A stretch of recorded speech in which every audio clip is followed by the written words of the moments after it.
Shalom everyone. Today we are going to look at why yesterday's grace will not carry you today. God's provision is fresh every morning, and so must our seeking be.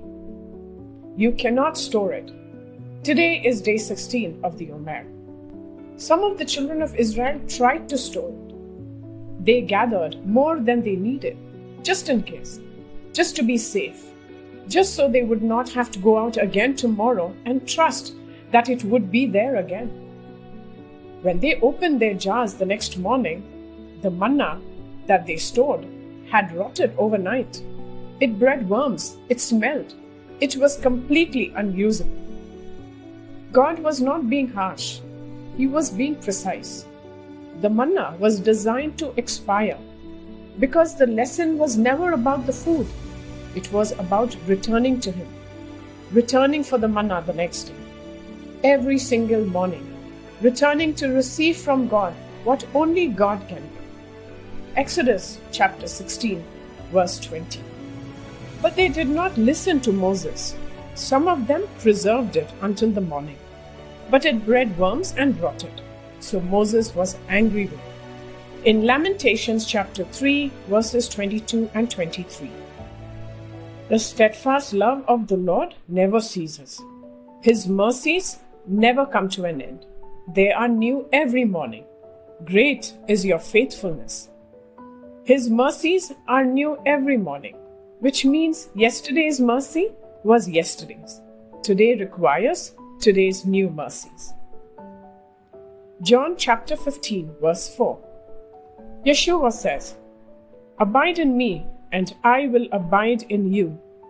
The branch cannot itself produce fruit unless it abides on the vine. Likewise, you cannot produce fruit unless you abide in me." Yeshua says in John chapter 15, verse 4, "Abide in me," present continuous tense.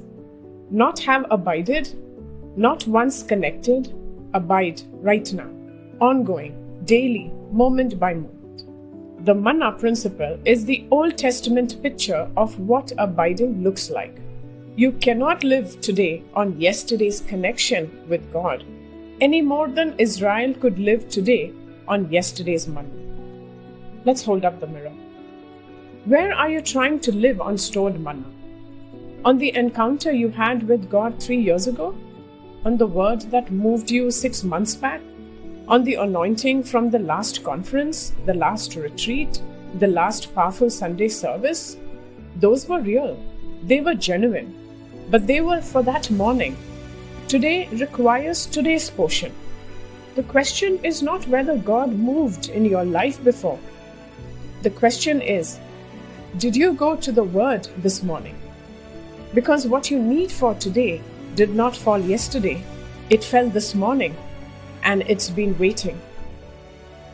Before you open social media, before you check messages, before you start the day's responsibilities, open your Bible and read one passage. Not a long reading plan, one passage. Ask God, what do you have for me in this day? Specifically. Write down in your journal the last fresh encounter I had with God, where I genuinely heard something new, I felt something real, received something specific, and it was. You can fill in the blanks. If the answer is recent, give thanks. If the answer is further back, you are comfortable with, that is your manna jar. And it is time to empty it and go back to the Word. Set one specific time today, morning, lunch, evening, to pause for 5 minutes and simply return to God. Not a long session, just a return. Make it the same time tomorrow and the day after. The manna rhythm is built one return at a time. Yesterday's manna will not carry you today. Go to the Word today. It fell this morning. We are 34 days to Pentecost. See you tomorrow.